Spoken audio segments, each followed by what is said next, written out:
Hello and welcome to another episode of Golden Nuggets with Silvia El Otmani. Today I'm joined by my friend Khadija El Otmani, who also happens to be a partner at Driven Properties, one of the top brokerages in Dubai, and also, self-proclaimed queen of Driven. No, sorry, to dear colleague, please ignore what you just said. And today we're going to talk all about luxury, because you are the chicest woman I know. Also, it helps that you have that Parisian French edge. I find that the word luxury is so overused in real estate in the region. So finally someone needs to kind of unwrap the word, and we'll discuss it now. So tell us about you and how you got so chic. Yeah. So I grew up in the 80s and the 90s. It was the golden age of the top models like Naomi Campbell, supermodels, Cindy Crawford, Chrissy Turlington, etc.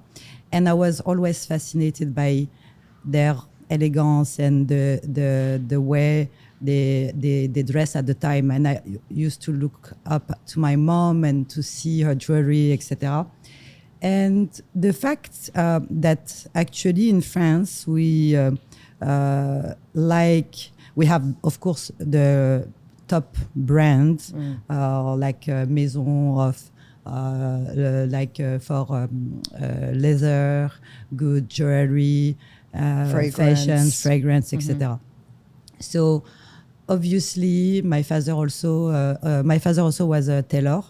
So he used to make my dresses, and I could tell him to tailor some outfit for me from a very young age.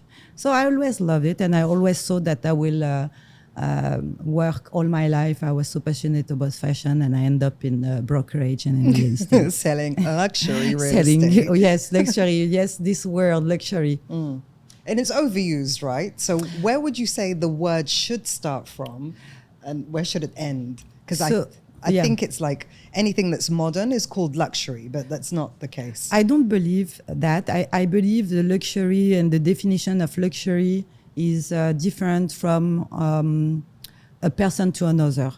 The luxury, a luxury apartment for you and me could have differences. Be disgusting No. might be disgusting to a celebrity or No, royalty. It's not that. Personally, for me, luxury is space. For other people, it might be location, view, material, noble material like marble, wooden floor from I don't know which country who are done where a tree grow up only once a century, etc.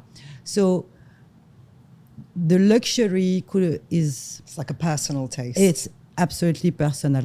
So yes, it is overused in today's market in terms of real estate, because we feel like every day luxury apartment, luxury villa, luxury this, luxury this and that, and it's kind of overwhelming, and we tend to try to avoid this word and put forward alternative words. Exactly. Like what? What can you say instead of luxury? Modern? Like modern, sought after. There is sought after is boring now, because also I believe that's that also is overused. Yeah. But I believe there is a lot of a lot of words can be used, and terms can be used for to determine an extraordinary product. Okay. So luxury is an extraordinary product. Luxury is an extraordinary product. It's supposed to be an extraordinary product, but today it's quite different. So if we talk about Dubai and real estate and the market, every day I receive a new product from a developer or someone who just fixed something in an old apartment and call it luxury. Let's go back a little bit in time, and when I first moved to Dubai 15 years ago, for me, luxury was to have a gym and a pool in the building. Because in France, it's not so common to have a gym and a pool in the building and a concierge. So that was my first definition of luxury living. The amenities. Exactly. Then I moved to an hotel because we all grew up with all these movies in the 90s where all these sad, very wealthy men's living in the hotel. And I was dreaming. We also Pretty Woman, where this businessman were living in a hotel. In the suite. Exactly. In the grand suite, So back then, for me, the ultimate luxury was to live in a hotel. And Dubai is one of the place where you have the most of residential in the residences in hotels. Branded residences. Yeah, exactly. So it's number one in the world in terms of branded residence, and in where you can, in the hotel, you find residences. So I remember when I could afford it, I ran to the address and I lived in the address for 2 years. And the first year was just magical because I felt what was like all this movie I used to watch when I was young and living in the hotel, have a reception and have someone who come clean every 2 days, have all white bed sheets, towels, etc. But after 2 years, I got bored of the furniture that you cannot change, and I wanted something in interior who was looking like me and where I can express myself. Yes, style. Exactly. So from that moment, that wasn't luxury for me anymore. So I believe that luxury evolved from one person to another with age, taste, and time. And there's levels of luxury. And there is a level. Here in Dubai, obviously, we use it a little bit too much. But once again, someone who have a small budget and want to buy an apartment who is not so expensive. Expensive, it depends. Again, that's not the right word, but when someone can achieve a dream and purchase a property where they have all these amenities they always dreamed about, having a gym, a pool, a concierge, a valet, a nice view, even if it's not from the apartment itself, but from the pool or from have a nice reception, nice facilities. Well, that's luxury. And I believe, yes, it's overused, but I think we can all own this little bit part of luxury and can have it for ourselves. And we should not ruin the dream of all these people and say, well, this is not luxury. Because that's not so... So we shouldn't judge. Like we shouldn't say, don't use the word luxury. Because again, for a person, for me, luxury is space. Like having, for example, having a big master bedroom. I like chilling in my bedroom, having a closet room. Wardrobe. Yes, but a full one, like good with a own I've bathroom. seen your walk-in wardrobe. It's quite the store. But for example, I don't live in such area where people deem as a luxury or top luxury. But it used to be. I live in Jaffilia. So people are often very shocked. Yes, it's super, it's like a very central, or I'm 10 minutes away from my office. I have a big space, modern house. Very modern, And the access is quite convenient. The rent is super low. And I'm very happy there. There is a compound, there is a pool, there is all what you need. So for someone else, they prefer live in a smaller house, but the luxury is the location where they will live in a very, let's say, fancy gated community. Like the Jumeirah Golf Estates. Or exactly, like Dubai Hills, etc. So I believe also the fact that in France we tend to like I think Americans are also like this. We tend to turn small area or not so fancy into cool, chic what places. Do they call it? There's a name for it. Boho, hippie. No. Gentrification. Really? Yeah. So like Brooklyn this is too was difficult for me to pronounce. Brooklyn was gentrified. Yes. And everyone started moving out of Manhattan into Brooklyn. Yeah. Because you got larger property and still easy access. But you see it with actually very clearly with Alcoz. Mm-hmm. Alcoz was a very industrial area where no one was really betting on, and certain trendy brand like went warehouses there. Exactly. Mm-hmm. And now it's you have the most, like now it's one of these cool trendy where it's arty, etc. So I have more this mindset. And you're going to set the trend and make Jeff Lear. I don't think. No, I don't think. No. I don't think I am a trend setter, but I believe I'm not. I don't mind really where if I feel good inside the house or it doesn't matter where it doesn't matter. Yeah, that's what is more important, and that's the luxury for me. So the luxury is like cost nothing. Yeah. And I have a big space, super modern house with all what I want and I'm looking for. That's good. That's good enough for me. Yeah. When other people we need to be in certain location because I'm pleased. I understand very well when people arrive in a gated community, they enter another world. Yeah. So they see more greenery. They have a lot of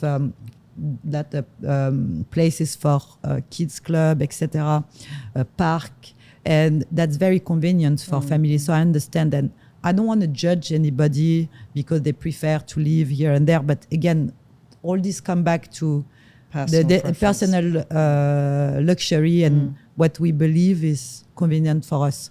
Like for me, something that you wouldn't think is luxurious, but it is luxury. And I only realize this when I go home to the UK. InstaShop. Okay. Oh, yes. So the delivery of all my groceries on InstaShop or Carrefour or whatever you want to, delivery service near you. But when I'm back in London, and I'm going to Tesco and I'm carrying bags home, I'm like, oh my God, this suffering. Why am I suffering like this? And then we're very spoiled here.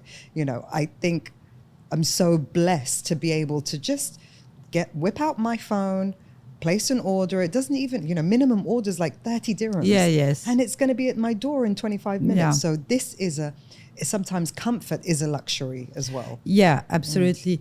But about Dubai and all these services, I don't think that's good for anyone in the long run, because at some point we all have to go back home.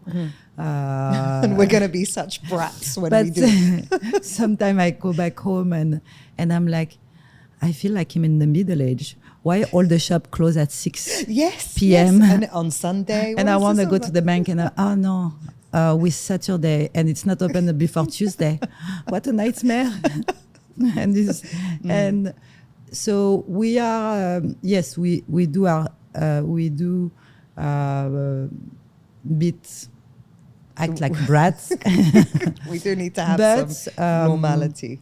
It gives us actually, when I go home and I live in a small village where really there is nothing. So I'm kind of used to it, but for now I spend only a month there. Of the year, yeah. But probably the day that I will have to go back to live there, which I intend to go back.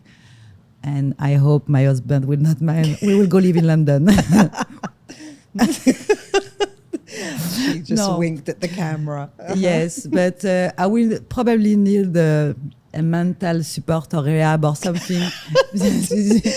to detach from the luxuries and the comfort. No, it's not. Yeah, it's the comfort. It's like going to Carrefour and you have to pack your own your stuff, and she's like beep, beep, beep. It happened to me in France. I go to the supermarket and I was on my phone and she was like passing my items, beep, beep, and at some point she did like, "You're gonna pack it yourself." And I'm like, oh, I forgot where I was. Oh, where is the little man in yellow? Oh, I have to do it myself. Okay, sorry, I'll do it. Yeah, no, absolutely. Okay, another thing that's trending now, or that's quite popular, that's being spoken about, is quiet luxury. Which is, I'm wearing some fabulous shoes today, and I asked Khadija when she walked in, so I'll just show you, and she was like, "Not luxury, ostentatious." Yes. Ostentatoire. That's more glamorous in French because I cannot really pronounce it in English. Let's talk about both. Let's talk about, because that's two levels of the spectrum. You've got quiet luxury, and then you have ostentatious. Yes. So, what's your opinion on both? I don't mind both, although my education and where I grew up, etc., was always keep it quiet, don't show off. Even sometimes I find it's not fair because we're like, I worked hard to have this, so why can't I show it? So that's one thing. But in France, again, it's cultural. So in France, although like for French people, it's a bit hypocrite, I would say, because I believe that French invented the ostentatious luxury, and the bling, bling, because it's a French king who built one of the most marvelous castle, which is Louis XIV. So Versailles is full of bling, full of gold. It's marvelous. It's fantastic. It's the jewel of France. And every single French person is very proud of that heritage. But the French also invented nouveau riche, which to qualify people who are showing off the money. That just became rich, newly rich. Okay, so the new trend now is to show that you are rich without showing that you're rich. Showing it. So tell me you're rich without telling me you're rich. Exactly. So it's okay for Louis XIV, but for us, if you wear that's something, old money. Exactly, old money, new money, nouveau riche. Is quiet down. Yeah, calm down. No, for so I find it little bit unfair at some point, but however. Today, when you go shopping, it's very difficult to buy shoes without a label, big label, brand. It's actually very difficult to. My husband doesn't like brands. Also having big logo, loud shouting. But today, I believe it's become a problem because now brands have such a big logo, such a big name. It's like everyone is a walking billboard for these brands. Exactly. So today, if you really want to enjoy, because you want a pair of shoes because they're comfortable, they're extremely high quality, that's what is like quiet luxury. But sometimes you have a huge logo, but you don't want have this logo because for X reason, maybe it's ugly, maybe it's too tacky. Tacky.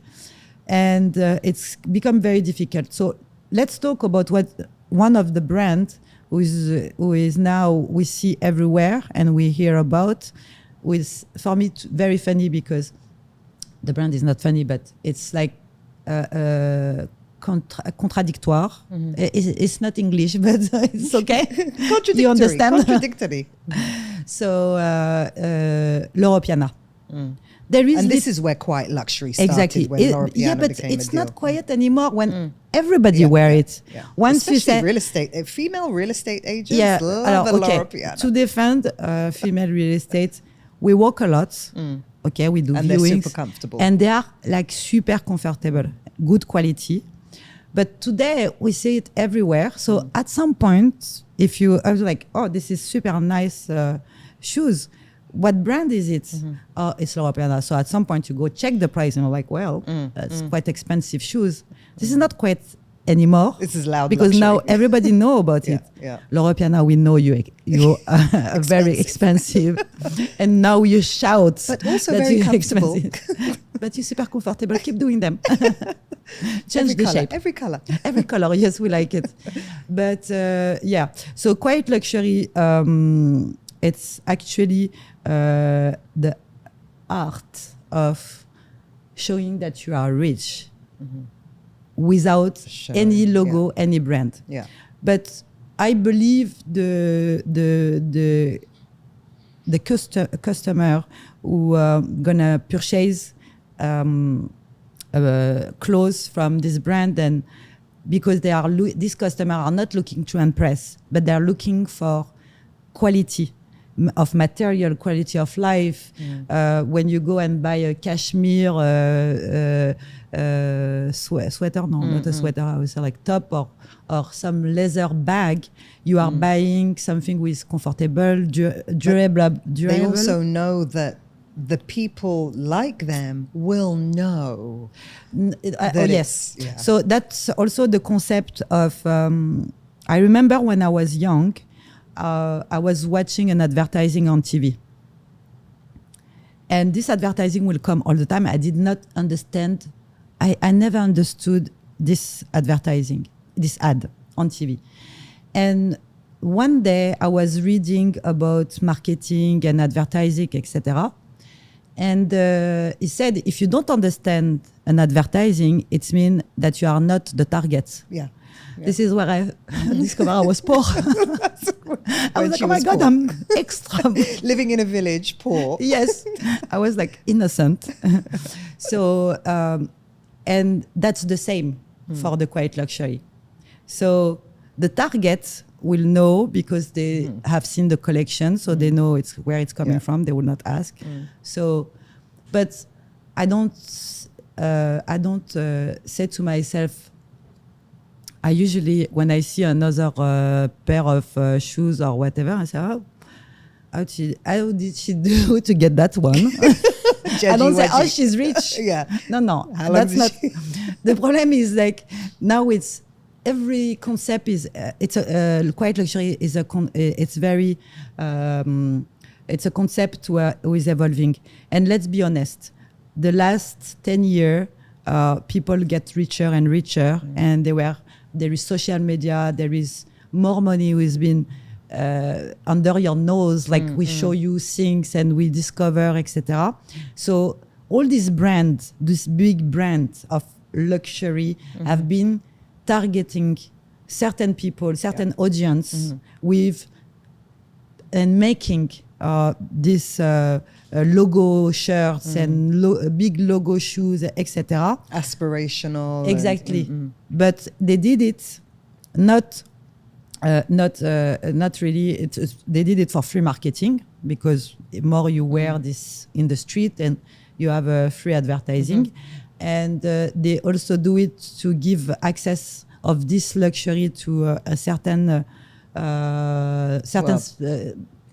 class, I guess. Or I will say financial ability. Yeah, but you buy a bit of dream and you love a brand and you give access to a certain people. Can be young, can be a certain class of people, whatever. I don't know how to call it, but I don't want to be like looking down on certain things. I don't know how to say that. But while doing that, these people who used to buy for these big houses or who are 100 years old of fashion, they did not have so much space for them to wear anymore, because they don't want to wear look like that everyone else. Yes. So they're trying to cater for both clients. So I believe that this runway, brand, or what's it called? runway and prêt-à-porter. But I believe that these brands are playing a game where we want these people, but we also want these ones. So they want all the time. But the last few years, it's been probably 90% for big logo, etc. Because when I go shop, I like to look at the new collection, etc. And something I said like, but who can wear that?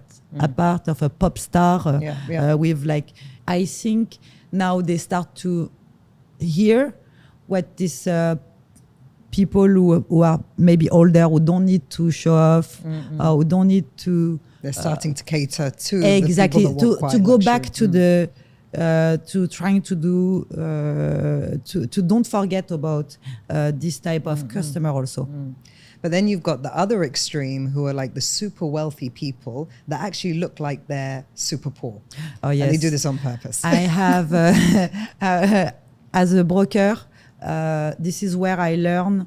Don't judge the book by its covers. So what's been the strangest request you've had from one of these ultra high net worth clients? It's not really strange, but difficult to please. In terms of, for example, something was quite difficult for me was I want a penthouse with a pool, 4-bedroom with a pool, with an amazing view, skyline and sea view, which, okay, we can cater to that.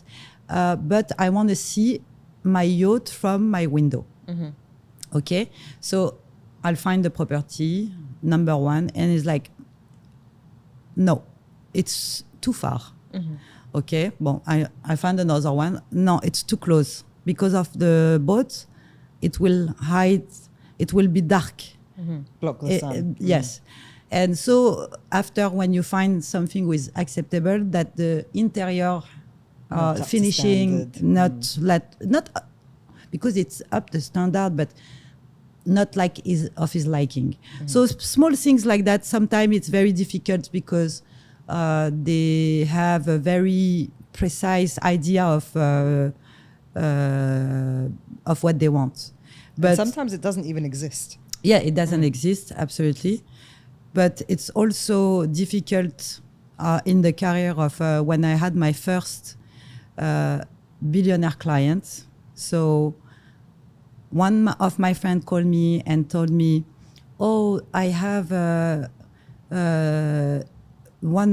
have this person. I had a meeting with him in the coffee shop, and he loved the area, and he want to see a penthouse here, and he's a billionaire.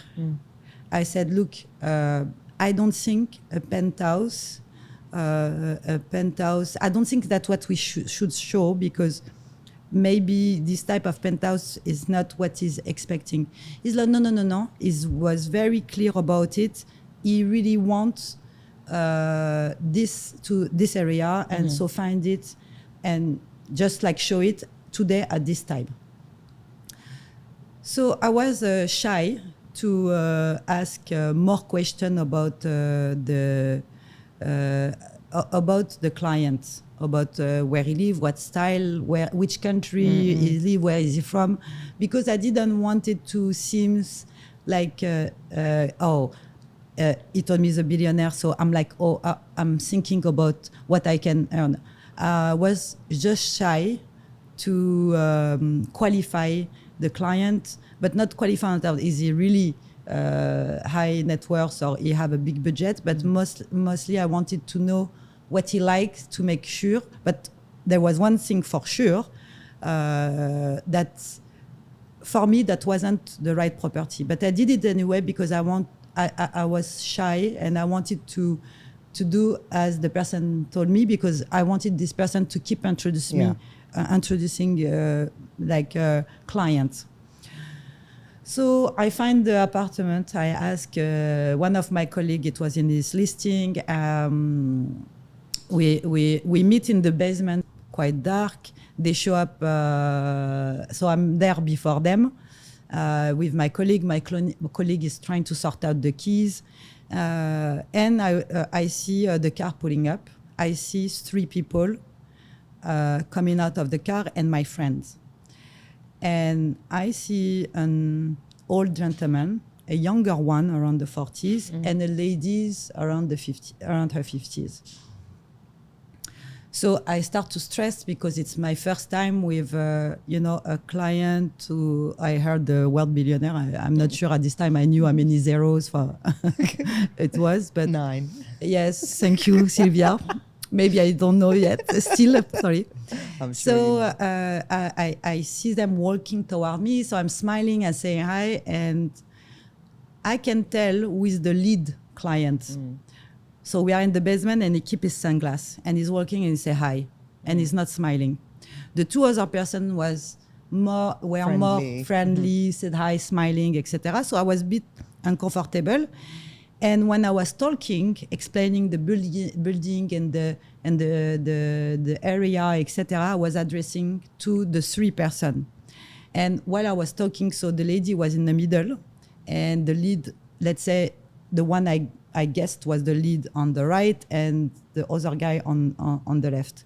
So while I was talking, I was doing that, and talking to the lady.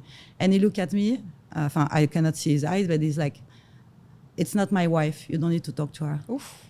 And I'm like, okay, wow.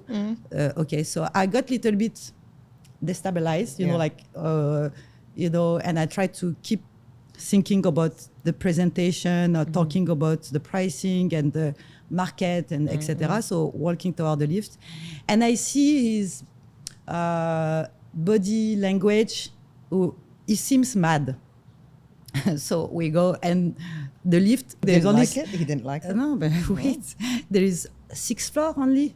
But I think this 6th floor ride was one of the longest of my life because it was so awkward and everybody was uncomfortable because he was really face was closed and my instinct was telling me you should never ever had accepted. I said like no, that's gonna be. Well, anyway, I keep going. And with my colleague is a bit nervous because he see that the situation. And what caused the situation to get to that? But the body language. And when he told me, you don't need to address, by the way, it's not my wife. You don't need the, like, kindly talk to me directly. Yeah. But what I responded, I said, I'm just addressing to everyone. And I'm just trying to be polite, you know? So I was like, okay. Well, so we arrive and the corridor are super long. So we have this long all the way to the penthouse. And we arrive in front of the door. My colleague put the key and it don't open. And I'm like, no. I was melting like an ice cream on the sun. I wanted to disappear and I'm like, cannot happen today. And I look at my colleague, he look at me and I'm like, I'm going to the security. I'm going to kill them. And I'm like, yes, kill someone, please. And then I turn around and I try to, you know, like tell stories about the building and the apartment and why is this nice. And he interrupted and he said like, stop. And I'm like, yes. And he's like, I'm telling you right now what I see. I don't like it. This is not up to my standard.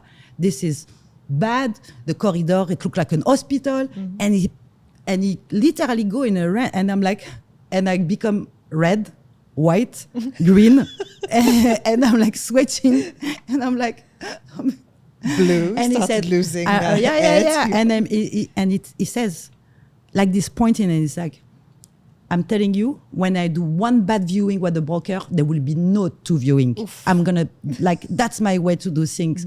I'm a big investor. I have building in Miami. I have this, I have that. And I'm like, sorry, je suis désolée. And then I look at my friend and I'm like, you are the reason of this.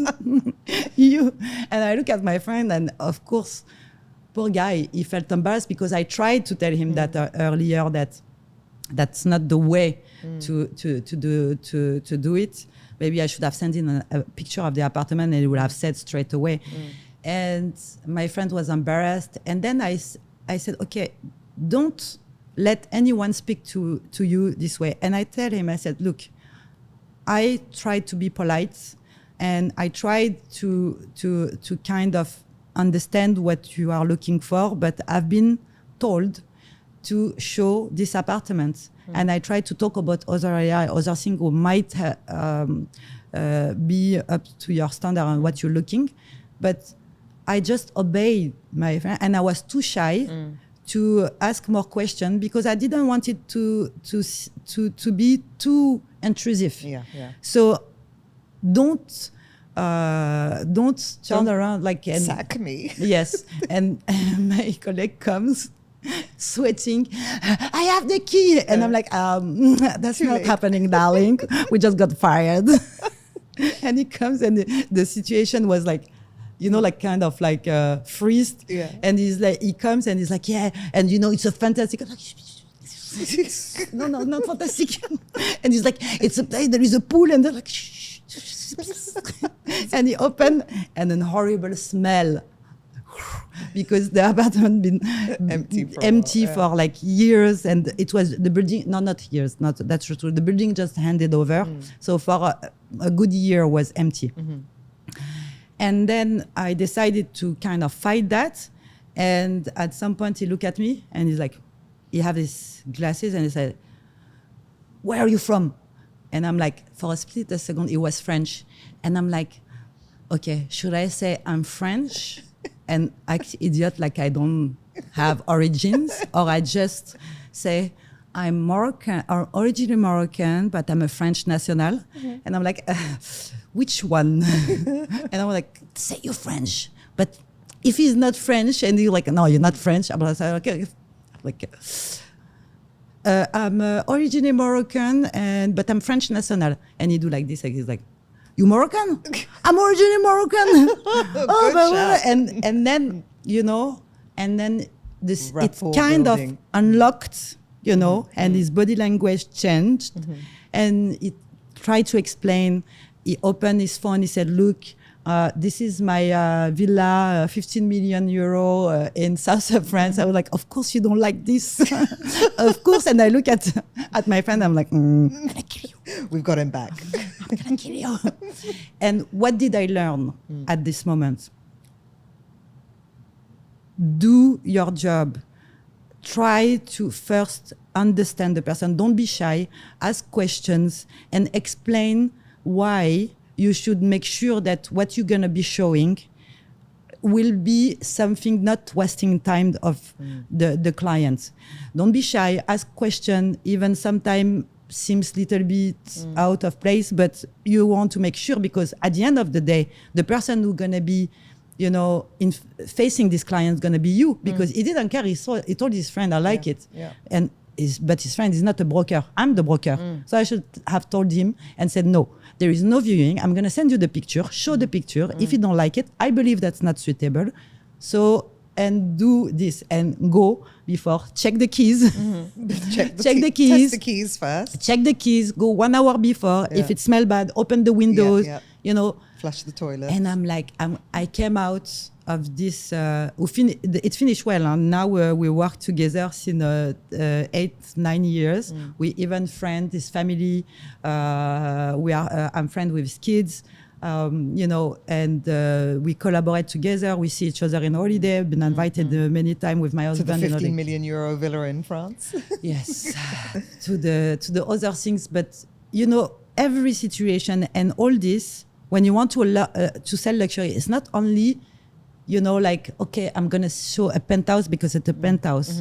There is a deeper meaning. You have to understand the client. You have what is his standard? What is his notion of luxury? Not only come and show up, show this, you want a penthouse? Okay, let's go. We show, and yes, we maybe try to get deal. No, I looked literally so stupid. I hated myself. And I'm like, don't let that happen again. Yeah. My shirt was completely wet. I didn't sleep. And I was like, oh my God, I got fired. But hired after. Within 5 minutes. And I'm like, the first time that being Moroccan helped me. Usually it's not the best attribute to, but yeah. But what they both have in common, what this client and the previous story you told. So these two clients, what have in common? There is one who is obvious, one who is absolutely not obvious. There is one who is determined and don't have any patience, and another one who is more laid back, but they want you to perform. Yeah. And they're expecting efficiency. Exactly. Yeah. Exactly. And the performance is there. So I did fight back for each. I didn't let it, like just being kind of talk, and because he raised his voice on me. So I didn't let it happen. I stayed polite, and I tried to explain. So I think I kept calm, but I also showed that I was determined to do the things and give me a chance. Trust me, give me my chance. And I told him on the spot, I said, look, the next, trust me, I'm going to do what I thought was good for you. And you will be, you will buy it from me. Amazing. I love these bedtime stories by Khadija. Yes, I have thousands, but there is some we cannot say here because the client will go to jail. Or we get cancelled.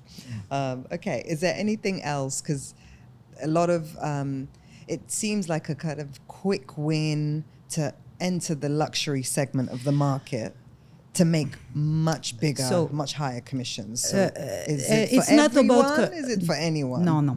Sorry, I entered you, but actually, I always loved silk, like sharp, nice interiors.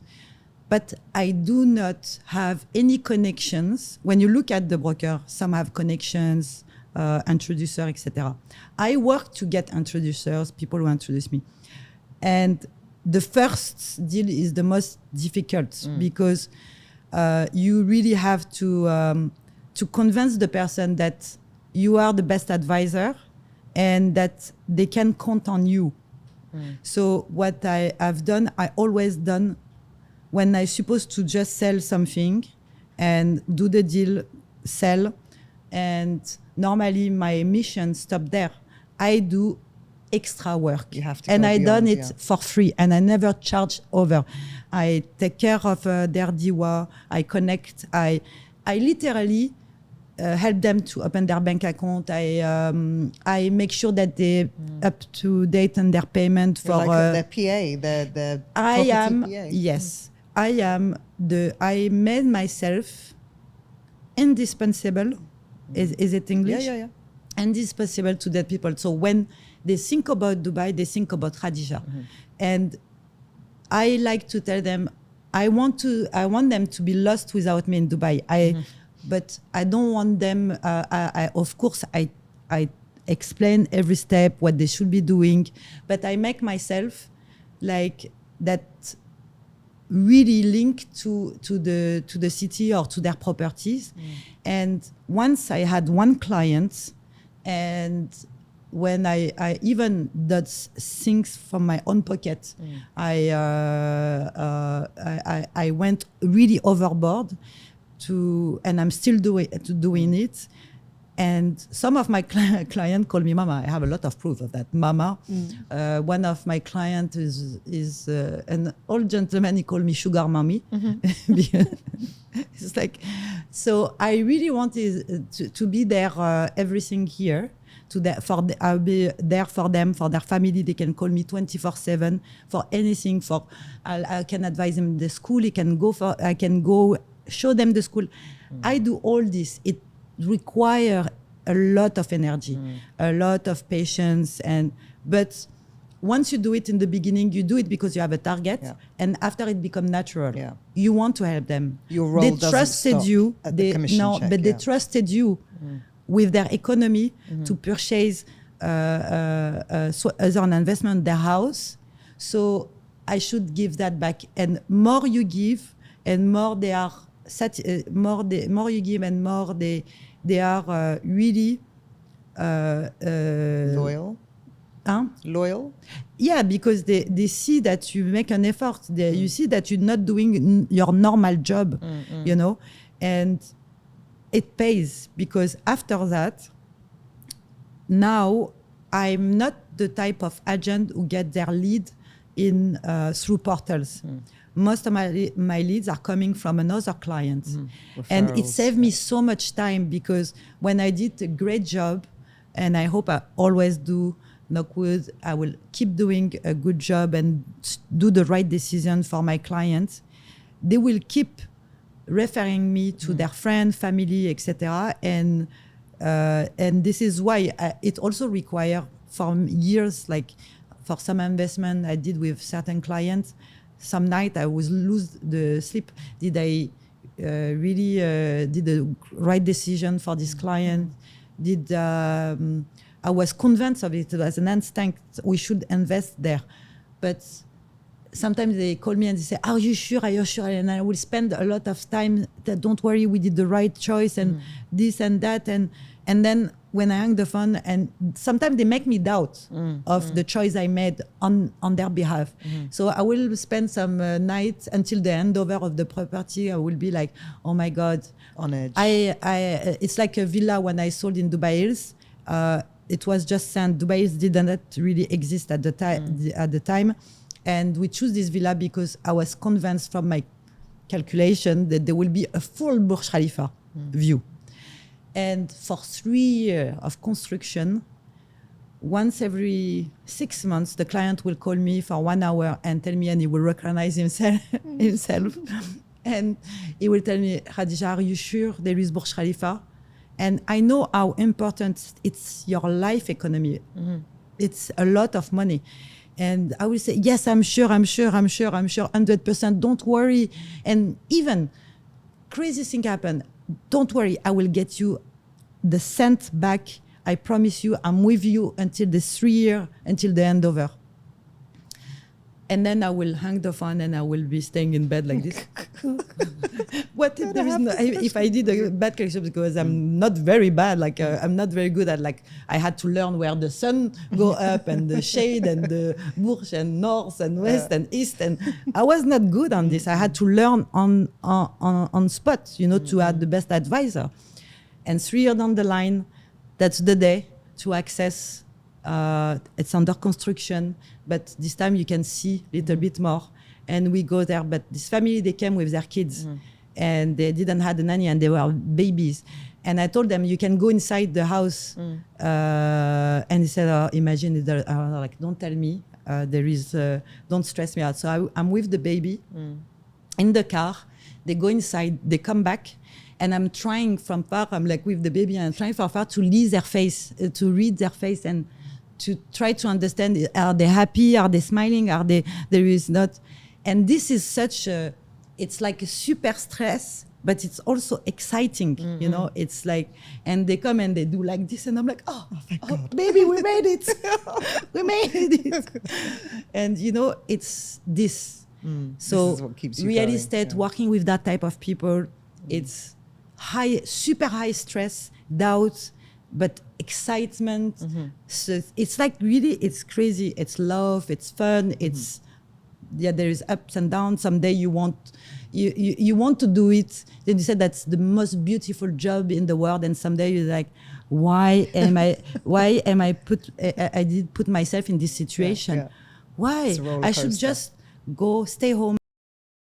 Sorry, beep, bake cakes to my husband and take care of my life and go to gym, take care of my body and be a housewife and be happy and be balanced. But you love the thrill. I love the thrill. I love the people. And you love the clients. I love the people. Stories for days. I did not lose one of these people. We worked together since years. They introduced me to friends, relatives, and we are very close and we make money together. We get stressed now. Now we do it together. So it's like, a family. Yeah, no, it's not family, but it's like, okay, if we lose, it's both our fault. Before it was on me. Yeah, so my advice to anyone who want to enter the luxury market and real estate, be ready to give your soul. Give your everything. Be ethical. If you are ethical, it pay back. You might get, you know, sometime be a fool, but give your everything and stay ethical. And beyond, after the commission give check. beyond everything, your soul even. Your soul even. Yes. Your soul. Well, that's it. Well, that's. I think that's a wrap for. I hope that it will be good.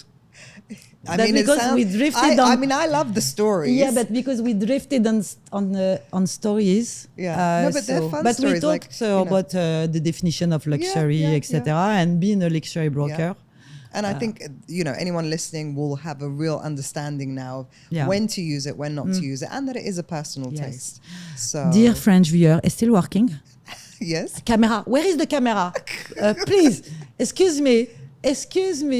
Someone can bring me a tea in backstage? Dear French viewer, if you make fun of this French accent when I speak English, I want you to know that this accent made a fortune. Oh, this accent made fortune. Yeah, because I get bashed all the time for this. We're keeping all of this in, by the way. Put it at the beginning then. We'll put it at the beginning. Thank you so much, Khadija. Where I get paid? Where is my check? You don't pay me? I don't pay you. You do this for the love. You do this for the love of real estate. Like, share, and subscribe.